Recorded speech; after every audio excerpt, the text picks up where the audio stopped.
mom the last few years, not by choice. I got a useless undergraduate degree, lots of student loan debt, and I couldn't find a job that made enough money to rationalize the expense of daycare. So for the good of my family, I stayed home. I was not a good stay-at-home mom. I'm not particularly maternal, and I'm not domestic at all. So, I've known for a while that I wanted to get back to work, but I didn't want a job. I had a job since I was 14. I wanted a career, a passion, something I could be proud of. I just had no idea what that might be. Clearly, being a ballerina or a jockey was off the list.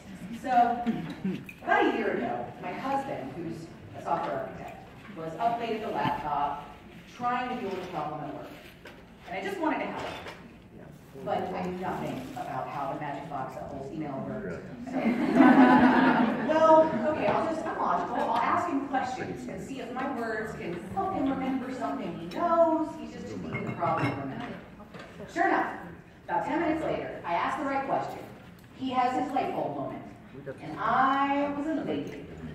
I know now that that was my first time experiencing the exquisite joy of successful debugging.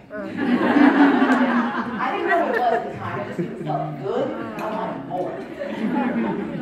So I jumped in head first. I enrolled at the coding boot camp at Georgia Tech, and I was terrified, y'all, terrified.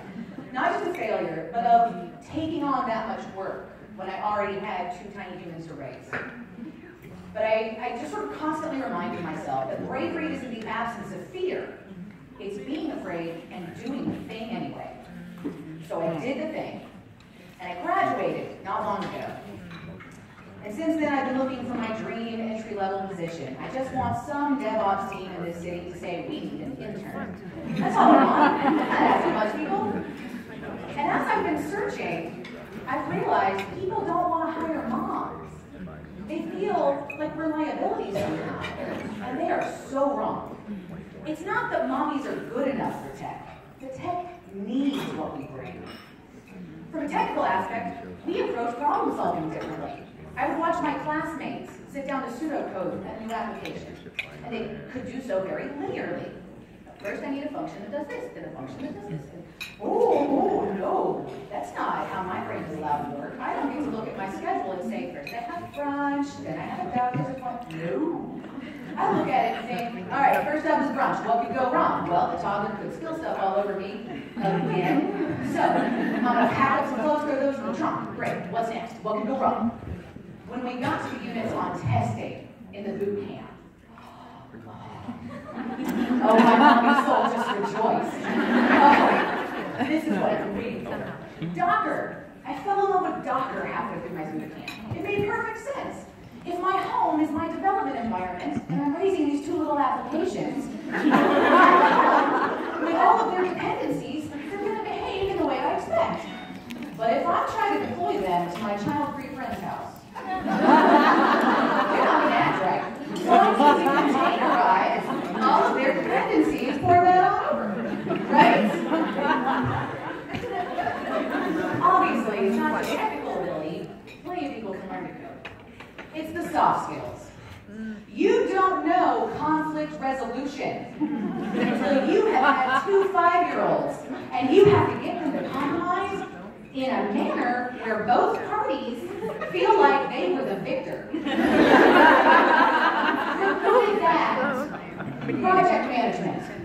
I'm sorry, until you have 4 children, each of whom is in 2 different sports with music lessons, 1 car, and a gas budget, you don't understand the phrase allocation of assets.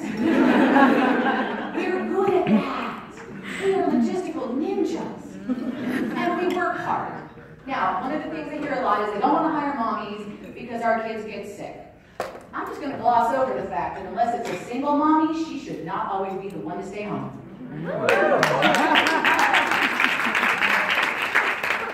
Having said that, I've got good news. This is not a gathering of Atlanta area hairdressers and school teachers. This is technology. If I need to stay home for a day, I can still be productive and work remotely. It shouldn't matter. And we will be productive at home. You know how people complain about paired programming and open office spaces because they get knocked out of filtration, and no, mommies don't complain about that. We are used to being interrupted roughly 84 million times a day, and jumping right back into our task and getting it done because we don't have a choice. In a basic way, we will work hard for a company because we are always, ever aware. We're not working for ourselves. We have tiny humans at home. They count on us to feed and clothe and house them. And we will bring that sense of responsibility to a company. So how are we going to get some more mommies in tech? First of all, I'd like to issue a challenge. I want everyone in this room at some point in the next few weeks, any stay-at-home mom you know, I want you to ask her, do you love being a stay-at-home mom? And if she says, oh my gosh, yes, let me tell you about my newest Pinterest creation. Leave her alone, she's happy. She will. But if she says, well, you know, it's a lot of work. It's, I mean, it's frustrating sometimes. But at the end of the day, it's worth it. If she cannot maintain eye contact while telling you it's worth it, she's not happy, it's not worth it. Help her. Tell her what you do for a living. Show her. Tell her what other roles in technology exist that she might not even know about. I've never heard of DevOps. I've been wasting 20 years. Help her find educational resources. I'm going to close by pointing out that that's not enough. We can all recruit some mommies. We can have a cavalcade of intelligent, educated mommies ready to enter tech. And it won't matter. So for anyone who sees this video, I'm going to issue another challenge to anyone in a position to hire.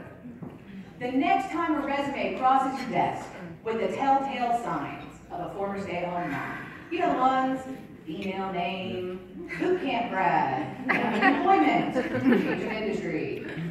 Don't just write it off. Really read it. When you see boot camp certificate, don't see lack of professional experience. See that for what it is. It is proof positive that that candidate is a nimble learner. If she's gone from no technical knowledge to developing full-stack applications in 6 months, imagine what you could train her to do in 6 weeks. She's clearly a hard worker, because I guarantee you, that mommy did all of her regular stuff while she took on that challenge. Why do we not want that in our industry?